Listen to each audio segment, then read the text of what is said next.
प्यारे विद्यार्थियों, नमस्कार। बृहन मुंबई महानगर पालिका शिक्षण विभाग वर्चुअल ट्रेनिंग सेंटर में आप सभी का हार्दिक स्वागत है। आपका वर्चुअल मार्गदर्शक जयप्रकाश आर मिश्रा। चलिए हम सीखने के लिए तैयार हो जाते हैं।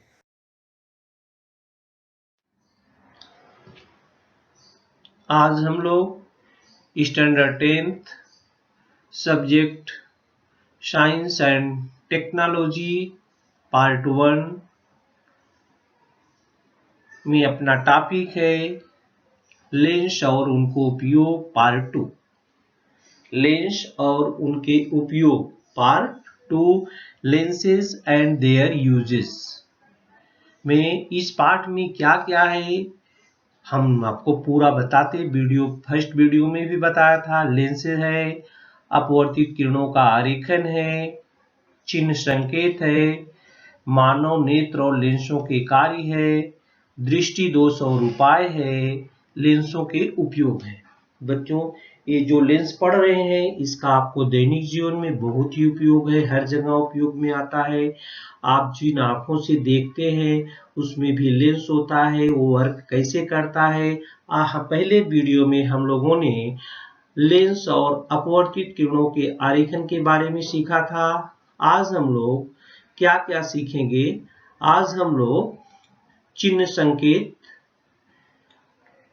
चिन्ह संकेत के बाद हम लोग लेंस का सूत्र देखेंगे, लेंस द्वारा होने वाला आवर्धन देखेंगे, लेंस की शक्ति, लेंस का समायोजन, मानव नेत्र और लेंस का कार्य।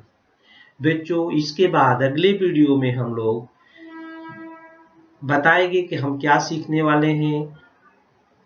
तो आज हम चिन्ह संकेत, working of human I and lens के बारे में देखेंगे और लेंस से संबंधित जो गुणधर्म है लेंस के उसके बारे में भी सीखेंगे। यहाँ पर दो प्रकार के लेंस है इस पार्ट में। ये आप कॉनकेव लेंस देख रहे हैं और ये कॉन्वेक्स लेंस देख रहे हैं। ये गोला वाला भाग बीच में उभरा हुआ जो है इसको कॉन्वेक्स लेंस बोलते हैं। हमने पहले वीडियो में आपको सिखाया था। और ये जो बीच में सकरा हुआ भाग है इसको हम कॉनकेव लेंस बोलते हैं। इसको हम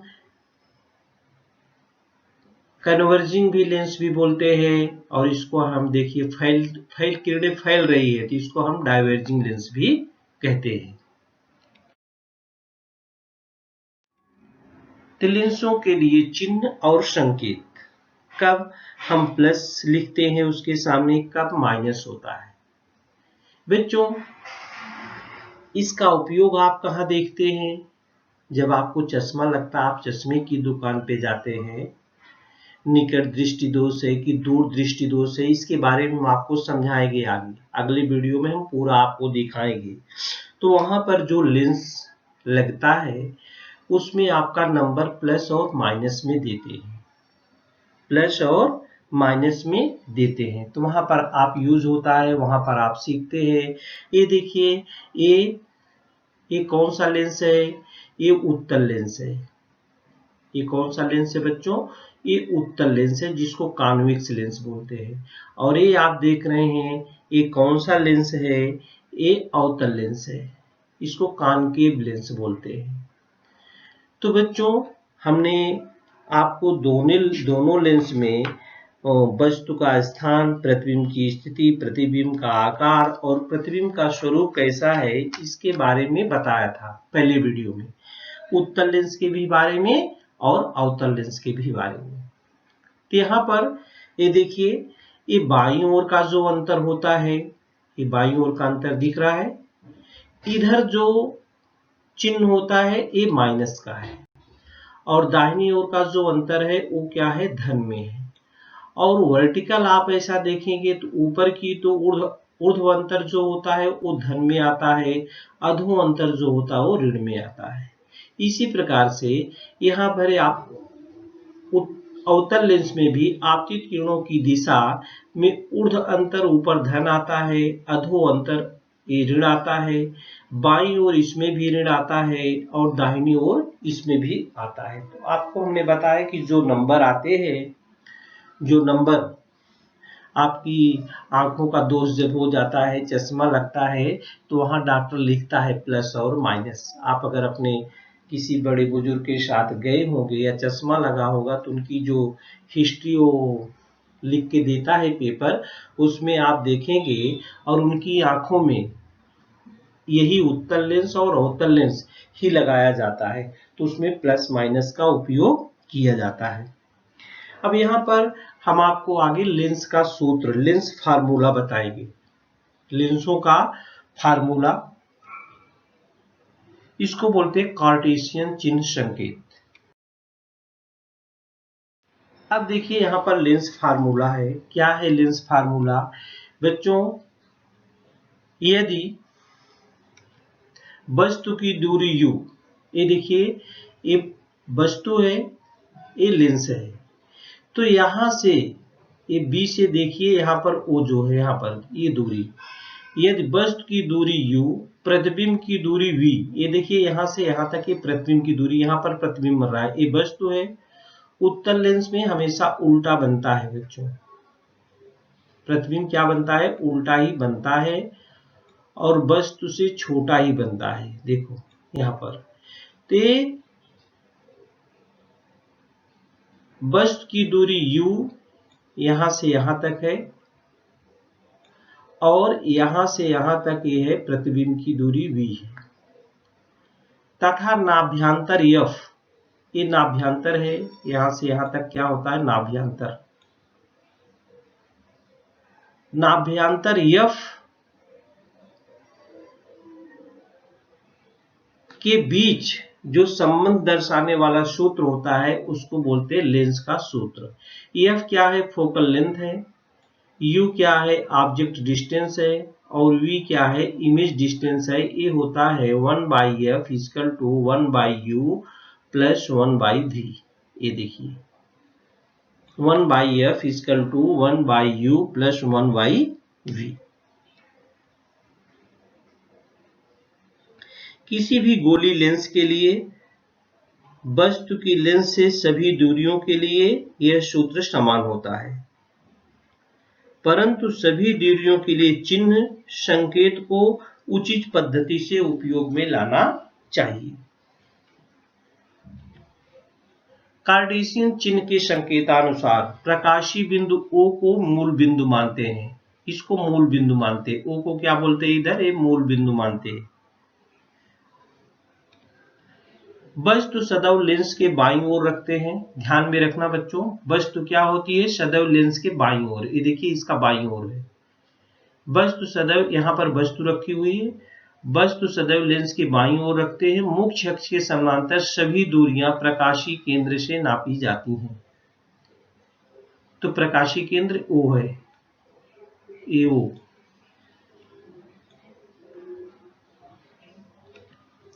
प्रकाशीय केंद्र के दाईं ओर, प्रकाशीय केंद्र के दाईं ओर नापी गई सभी दूरियां धनात्मक और बाईं ओर नापी गई सभी दूरियां क्या होती है? ऋणात्मक होती हैं। अभी हमने आपको बताया था ये प्रकाशीय केंद्र है O, दाहिनी तरफ नापेंगे तो धनात्मक आएगा, इधर सभी दूरियां क्या होती हैं? धनात्मक, और इधर सभी दूरियां क्या होती है? ऋणात्मक मानी जाती हैं। मुख्य अक्ष के लंबवत तथा ऊपर की दिशा में नापी गई दूरियां धनात्मक मानी जाती हैं। मुख्य अक्ष के लंबवत ऊपर की तरफ धनात्मक मानी जाती हैं और नीचे की दिशा में क्या मानी जाती हैं? ऋणात्मक मानी जाती हैं। तो यहां से आप ऊपर नापेंगे तो प्लस, और इधर से नीचे आएगा तो क्या होती है? माइनस। तो मुख्य अक्ष के लंबवत तथा नीचे की दिशा में नापी गई दूरियां क्या होती है? ऋणात्मक। दाहिनी तरफ धनात्मक, बाईं तरफ ऋणात्मक दूरियां। मुख्य अक्ष के लंबवत ऊपर रहेगी तो दूरी धनात्मक, और नीचे रहेगी तो दूरी ऋणात्मक। हमने कार्टेशियन चिन्ह पहले ही आपको बताया, कहाँ प्लस नापते हैं, कहाँ जो होता है ऋणात्मक नापते हैं। उत्तल लेंस का नाभ्यंतर धनात्मक और अवतल लेंस का जो नाभ्यंतर होता है वो ऋणात्मक माना जाता है, ऋणात्मक होता है। उत्तल लेंस का नाभ्यंतर क्या होता है बच्चों? धनात्मक, और अवतल लेंस का नाभ्यंतर जो होता है वो ऋणात्मक होता है। ये चीज आपको ध्यान में रखना है, तभी आप इस पर सवाल हल कर सकते हैं। तो कब दूरी प्लस लेना है, किधर दूरी माइनस लेना है, ये आपके दिमाग में फार्मूला और कार्टेशियन पॉइंट बराबर रहेगा तो भी आप सवाल को सही कर सकते हैं। चलते अब हम देखते हैं लेंस द्वारा होने वाला आवर्धन, मैग्निफिकेशन, जिसको हम कैपिटल लेंस द्वारा होने वाला आवर्धन, मैग्निफिकेशन। लेंस द्वारा उत्पन्न आवर्धन यह प्रतिबिंब की ऊंचाई, यह प्रतिबिंब की क्या करता है, ऊंचाई h2 तथा ऊंचाई h1 में होने वाला अनुपात है। होने वाला क्या है, अनुपात है।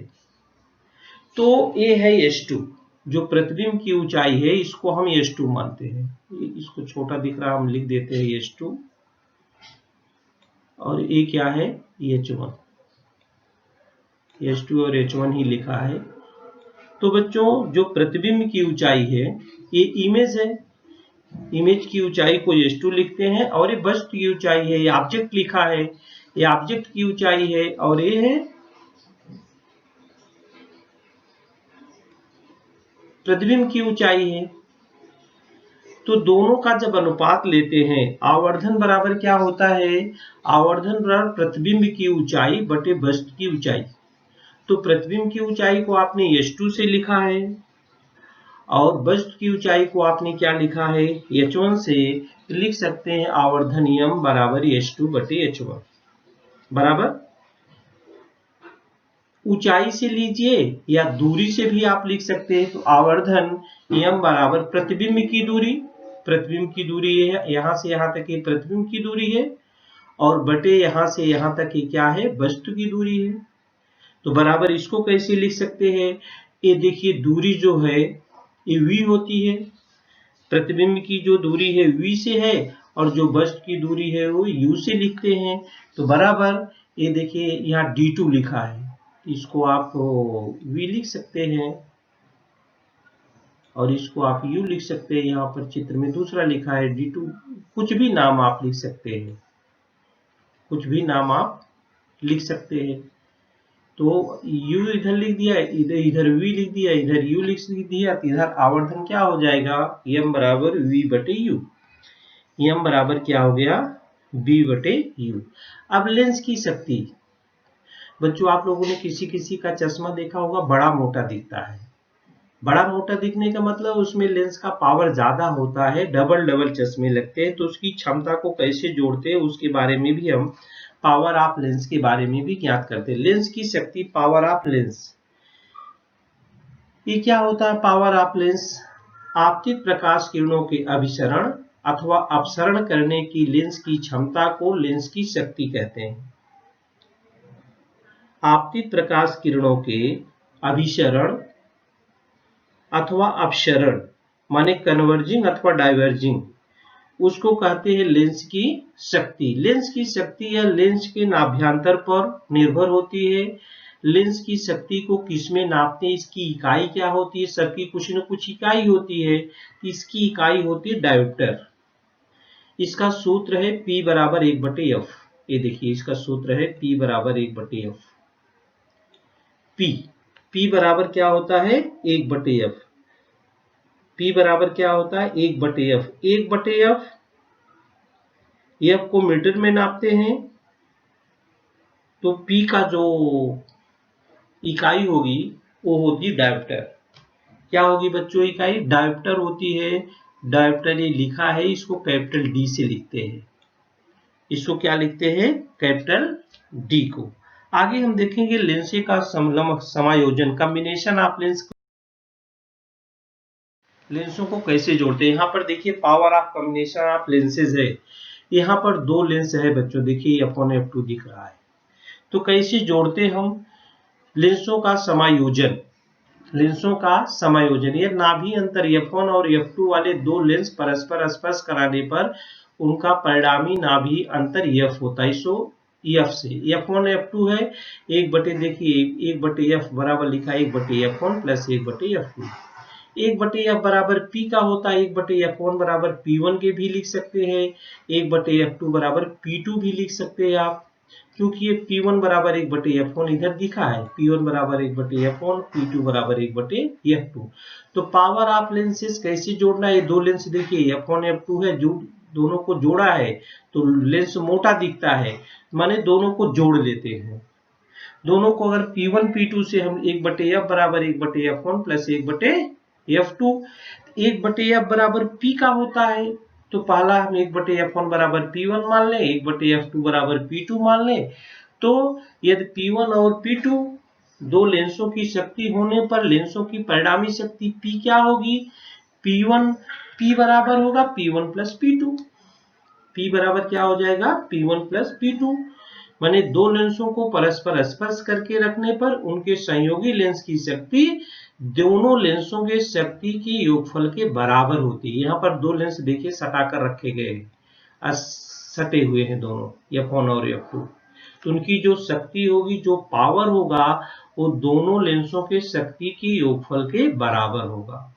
एक छोटा सा सवाल हम बताते हैं कि 3 लेंसेज, यहाँ पर 2 लेंस था और यहाँ पर 3 लेंस है, एक का पावर 2 है डायोप्टर, दूसरे का 2.5 डायोप्टर है और तीसरे का 1.7 डायोप्टर है। Are kept touching in a row, are kept touching in a row माने तीनों रखे हुए हैं, कैसे सटा कर रखे हुए हैं, तीनों कैसे रखे गए, सटा कर रखे हैं, ये छुए हैं, माने 2.5 और 1.7 डायोप्टर शक्ति वाले लेंस एक दूसरे के समीप रखे हैं। उनकी कुल शक्ति कितनी होगी, what is the total power of the lens combination. तो हमने पढ़ा है P बराबर P1 प्लस P2, अगर 3 है तो P बराबर P1 plus P2 plus P3, तीनों को आप कंबाइन कर दो।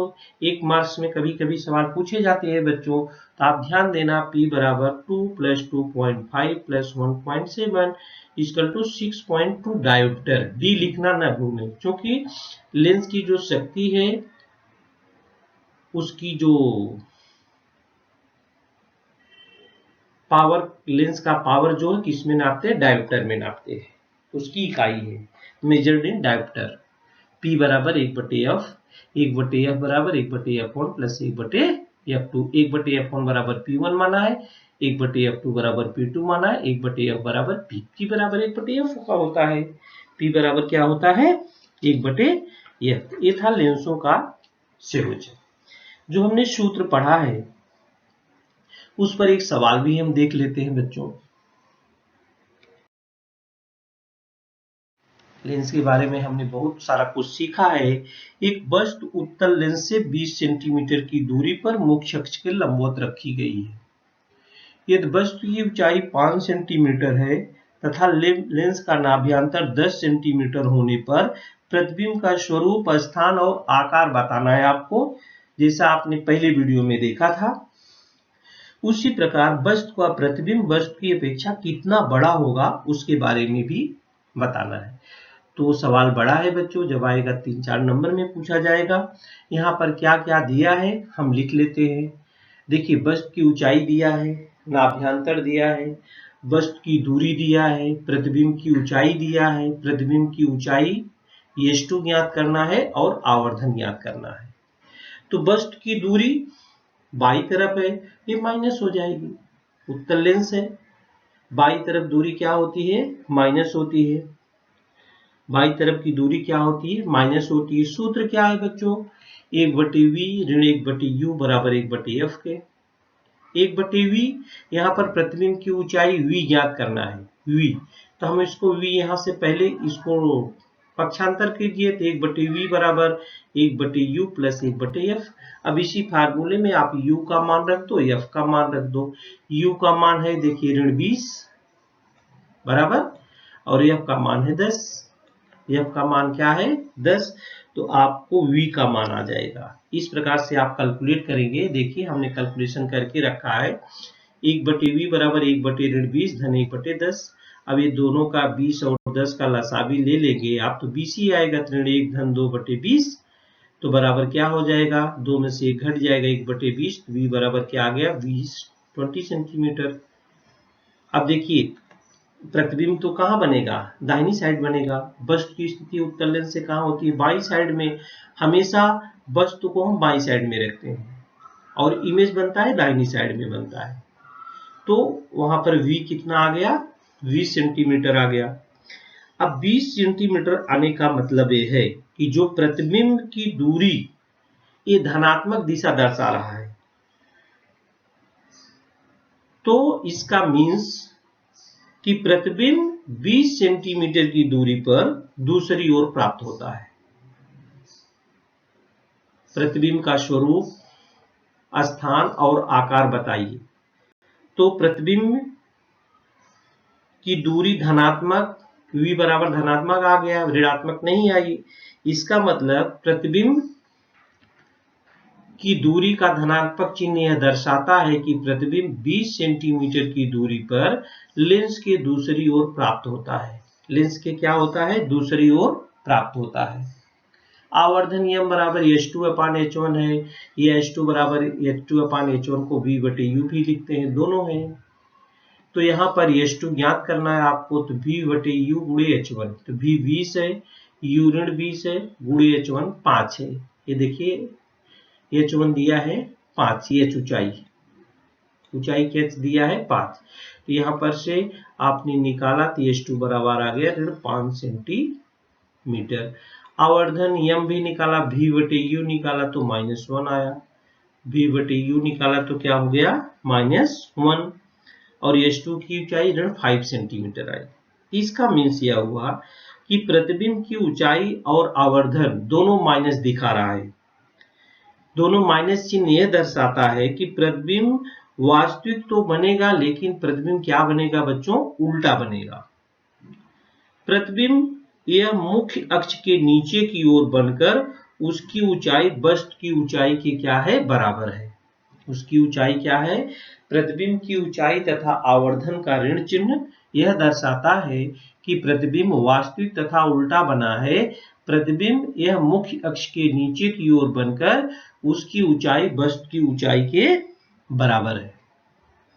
तो बच्चों, आप कार्टेशियन चिन्ह कैसे किस कंडीशन में बनता है, प्लस बनता है, माइनस बनता है, इसका आप बराबर अभ्यास अगर करेंगे तो जो भी प्रश्न पूछा जाएगा उसका उत्तर आप आसानी से दे सकते हैं। किसी उत्तल लेंस का नाभ्यांतर 20 सेंटीमीटर है तो उस लेंस की शक्ति ज्ञात करना है। तो लेंस की शक्ति को P से P बराबर होता है 1/f, P बराबर 1/f। ये देखिए सूत्र है, बहुत 1 नंबर में पूछा जाता है बच्चों। P बराबर 1/f है, बहुत छोटा सा है। नाभ्यांतर f बराबर 20 सेंटीमीटर, सेंटीमीटर को यहाँ मीटर में बदल किया है क्योंकि f को हमेशा मीटर में लिखते हैं। तो 100 से भाग दे दिया तो 0.2 मीटर हो गया। सेंटीमीटर, 1 मीटर बराबर 100 सेंटीमीटर होता है। तो लेंस की शक्ति P कैसे ज्ञात करेंगे, P बराबर 1/f, 1/0.2 बराबर, तो 10 हटाएंगे, 2 पर 10 हो जाएगा, बटे नीचे 2 हो जाएगा। तो लेंस की शक्ति क्या आएगी, 5 डायोप्टर। लेंस की शक्ति कितनी आई बच्चों, 5 डायोप्टर। 1 नंबर में पूछा जाता है। P बराबर 1/f।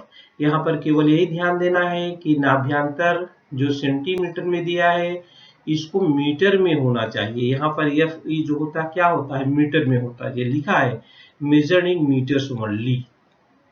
जो फोकल लेंथ होती है लेंस एफ, उसको किस में नापते हैं, मीटर में।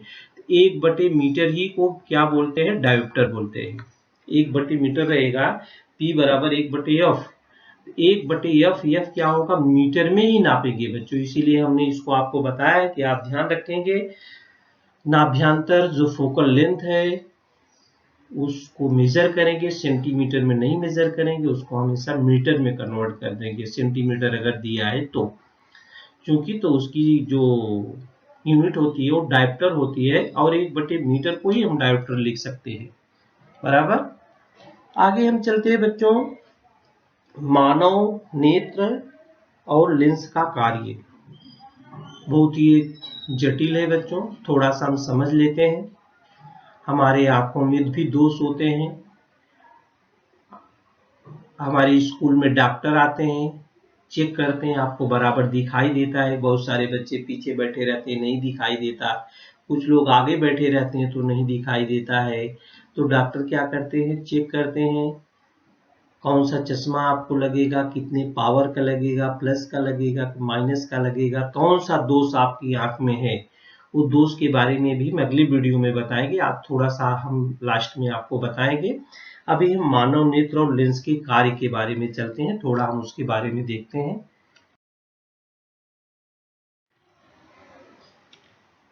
मानव नेत्र और लेंस का कार्य, human I and working of its lens. आप सभी के पास आंख है बच्चों, आंख बहुत ही नाजुक है, इसके बहुत सारे भाग हैं जिसके बारे में थोड़ा आपको बताएंगे। ये देखिए आंख का चित्र है, ये आपकी जो पलक है, पलक है रेटिना, पुतली है, पुतली को रेटिना बोलते हैं, इसकी सुरक्षा करती है। कुछ भी परेशानी आती है तो पलक नीचे हो जाती है। ये जो सफेद वाला भाग है इसको दृढ़ पटल बोलते हैं, ये काले वाले भाग को परितारिका बोलते हैं, और ये किनारे वाले भाग को किनार बोलते हैं। और ये बाल होते हैं, बाल भी रक्षा करते हैं आपकी पुतली के द्वारा, नीचे भी होते बाल, ऊपर भी। ये दोनों जब पड़ते हैं तो बाल बहुत सुरक्षा करते हैं आंखों की। मानव नेत्र पर एक अत्यंत पतली पारदर्शक झिल्ली होती है, उसको हम स्वच्छ मंडल कहते हैं। उसको क्या कहते हैं, स्वच्छ मंडल। ये नेत्र कैसे काम करता है बच्चों, इसमें हमने दिखाने की कोशिश किया। देखिए कैसे आपको प्रकाश पड़ता है, कैसे दिखाई देता है, ये रेटिना पर पड़ता है। देखिए आंख का कार्य इधर दिखा रहा है। जब इसी पटल से, ये पटल जो होता ना, इसी पटल से यहाँ पर हम दिखाने की कोशिश कर रहे हैं। देखिए प्रकाश, ये प्रकाश इसी पटल से जाता है अंदर, इस पटल से प्रकाश नेत्र में प्रवेश करता है, और नेत्र में प्रवेश करने वाली जो प्रकाश की किरणें हैं उसका अधिक से अधिक अपवर्तन इसी पारदर्शक पटल और स्वच्छ मंडल द्वारा होता है। इसके पीछे एक डायफ्राम होता है। हम आपको पूरी नेत्र की रचना दिखाएंगे इधर। ये देखिए, ये देखिए, ये पूरा डायफ्राम होता है। ये दृढ़ पटल है, ये श्वेत पटल है, ये रक्त पटल है, इधर इधर ये नेत्र पटल है बच्चों। ये दृष्टि बिंबी है, ये नेत्र चेता है, इसको रक्त वाहिनियां कहते हैं। ये स्नायु है, ये देखिए इसको रोमन कोशिका कहते हैं। ये परितारिका है जो यहाँ पर दिखाई दे रहा है ना, ये परितारिका है। ये आंख का लेंस है, ये पुतली है, यहाँ पर ये पुतली जो नाचती है अपना इधर से उधर, ये नेत्र का लेंस है। ये लेंस कभी कभी खराब हो जाता है बच्चों, तो हमको दिखाई नहीं देता, तो आर्टिफिशियल लेंस लगा देते हैं हम। ये पारपटल है ऊपर वाले भाग को। तो बच्चों इसमें यहाँ पर हम दूसरा भी चित्र दिखाए, कैसे प्रकाश जो आपकी आंखों में देखिए गमन करता है, कैसे प्रतिबिंब कैसे दिखाई देता है। इसमें भिन्न भिन्न व्यक्तियों में जो परतारिका है, ये परतारिका, इसका सबकी आंखें का कलर एक जैसा नहीं होता बच्चों, सबका रंग अलग अलग होता है। इसमें बताया कि परतारिका का रंग भिन्न भिन्न होता है। परतारिका के मध्य भाग में बदल सकने वाला व्यास वाला सूक्ष्म छिद्र होता है, जिसे नेत्र की पुतली कहते हैं। ये पुतली है, ये पुतली है, ये वाला भाग जो गोला गोला घूमती आंखों में, ये पुतली है। इधर ये गोला गोला जो घूमती, यहाँ यहाँ आप देख लीजिए, ये पुतली है, यह दिखाया गया ना, ये पुतली, ये भाग पुतली है। इसमें पुतली जो नेत्र में प्रवेश करने वाले प्रकाश की तीव्रता को नियंत्रित करती है, कि बहुत कभी बाहर से बहुत तेज, जैसे बल्ब उल्ब है उसकी बहुत तेज आवाज होती है, यही पुतली उसको क्या करती है, नियंत्रित करती, कंट्रोल करती है। यदि प्रकाश की तीव्रता ज्यादा रहती है तो पुतली की स्नायु जो होती है वो अपने आप संकुचित हो जाती है, तथा मंद प्रकाश में पुतली के स्नायु में, और अगर कम रहता है, प्रकाश कम रहता है तो उसमें फैलाव भी होता है। पुतली में क्या होता है बच्चों, फैलाव होता है। ज्यादा प्रकाश रहता है तो सिकुड़ जाती है पुतली अपने आप, और कम प्रकाश रहता है तो फैल भी जाती है। तो पुतली के पृष्ठ भाग पर एक पारदर्शी उभार होता है जिसे नेत्र गोलक कहते हैं। जिसे क्या कहते हैं बच्चों, नेत्र गोलक। नेत्र के पुतली के बिल्कुल पीछे पारदर्शक द्विउत्तलीय कैलाशी भाग होता है, वह लेंस है। पुतली के पीछे लेंस लगा रहता है, पुतली के पीछे क्या लगा रहता है? लेंस। ये देखिए, ये पुतली है ना, यहाँ पर ये नेत्र लेंस है, पुतली है यहाँ पर और नेत्र लेंस इसके यहाँ पर अंदर लगा रहता है। ये नेत्र लेंस है आपकी आंखों में, जिसके कारण नेत्र पटल पर वास्तविक और उल्टा जो होता प्रतिबिंब बनता है। जब तक बच्चों प्रतिबिंब नहीं बनेगा हम देख नहीं पाएंगे। अब यहां से आपने पढ़ा है कि कब कैसा उल्टा सीधा बनता है। तो दूर की वस्तु को देखने पर, दूर की वस्तु अगर आप दूर की वस्तु देख रहे हैं अपनी आंखों से, तो आप थोड़ा देखेंगे कि नेत्र का लेंस जो होता है चपटा होता है। अगर दूर की वस्तु आप देख रहे हैं तो नेत्र का लेंस चपटा होता है और लेंस का जो फोकल लेंथ होता है, जो नाभ्यांतर होता है, वह बढ़ता है। वह क्या करता है? बढ़ता भी हम दूसरे चित्र में आपको दिखाएंगे। तो कैसे बढ़ता है इस चित्र में आप देख सकते हैं। ये देखिए,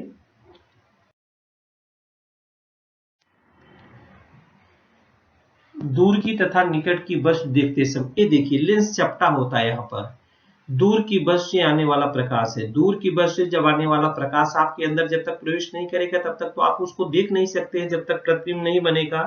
तो दूर की वस्तु देखने पर नेत्र का लेंस, यहाँ पर लिखा देखिए, नेत्र का लेंस जो होता है पुतली के अंदर होता है। नेत्र का लेंस क्या हो जाता है? चपटा हो जाता है और फोकल लेंथ बढ़ता है।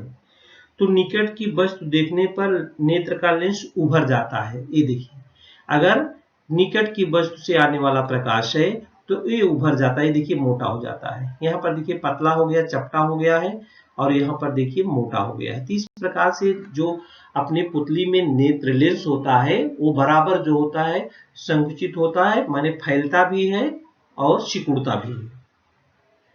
तो निकट की वस्तु को देखने पर नेत्र का लेंस उभरा होता है, तो लेंस का नाभ्यांतर उस समय क्या होता है? कम होता है। तो उसका नाभ्यांतर क्या हो जाएगा? कम हो जाएगा। उसका फोकल लेंथ क्या हो जाता है? कम हो जाता है। और इसी कारण दोनों समय नेत्र के अंदर के पटल पर वस्तु का प्रतिबिंब स्पष्ट रूप से बन जाता है।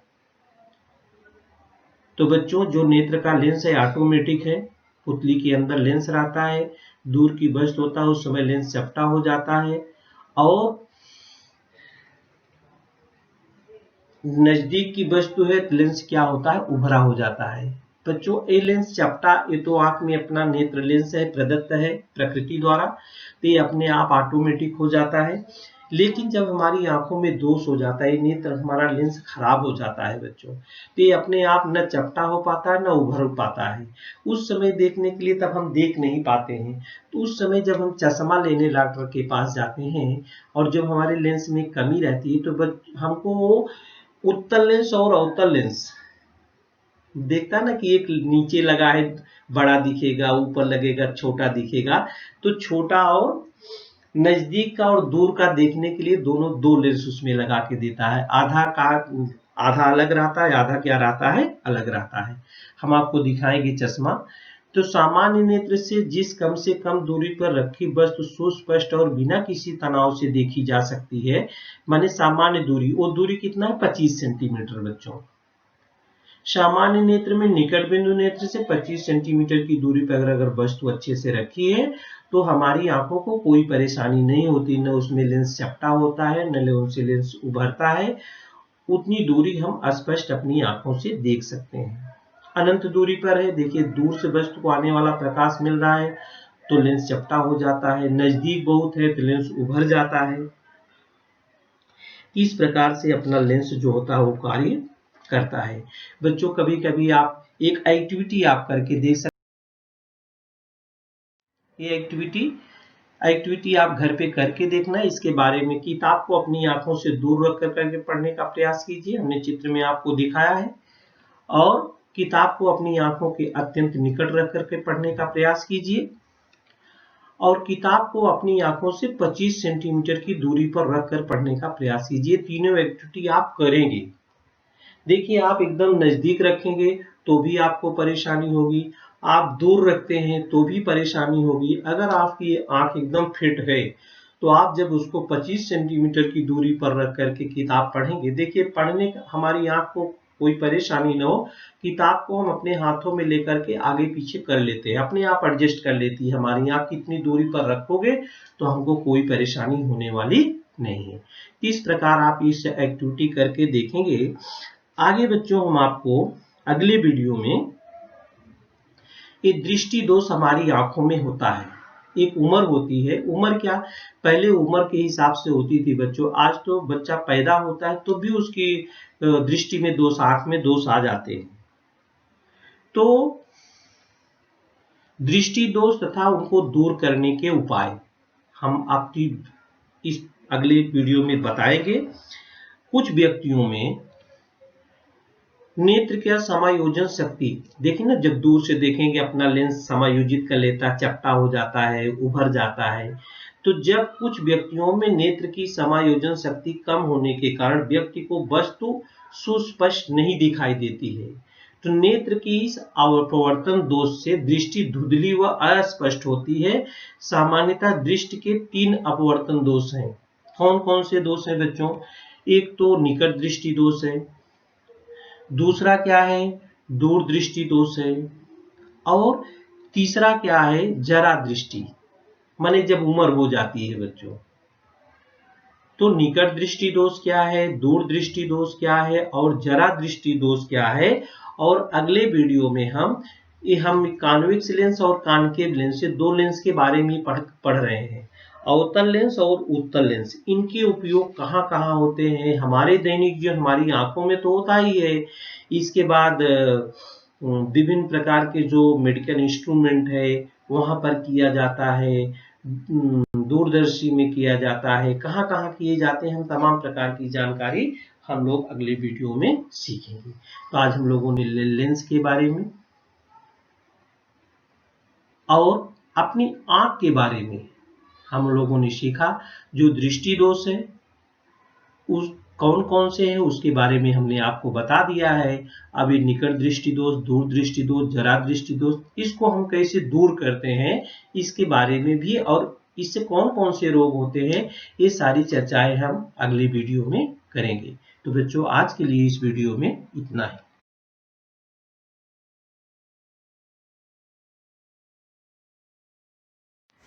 प्यारे विद्यार्थियों, हमने जो आज सीखा, हमें पूर्ण विश्वास है आप उसको अच्छी तरह से सीख चुके हैं और उसका आप अच्छी तरह से अभ्यास भी करेंगे। आज के लिए इतना ही, धन्यवाद।